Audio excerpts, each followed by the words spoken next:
Sessiz gecelerde adım düşür dilime, sanki külək kimi toxunursan qəlbimə.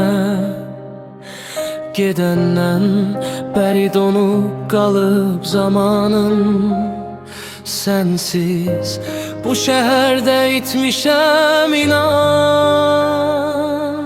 Mən də hər gecə səni düşünürəm gizlicə, adını çəkirəm qaranlıqda səssizcə. Sən gedən gündən dəyişdi hər şeyim, gülüşüm yad oldu, soldu ümidim. Biz harda itirdik o sevgini? Niye sustu yüreğin sesi?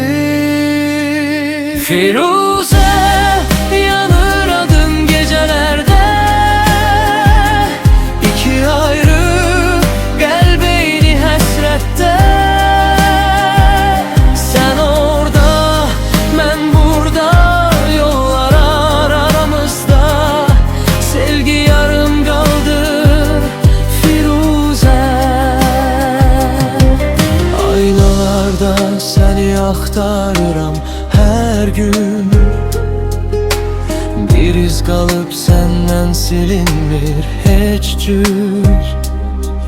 Seninle geçen o günler yuhu kimi, oyandım yoksan kaldım tek yine.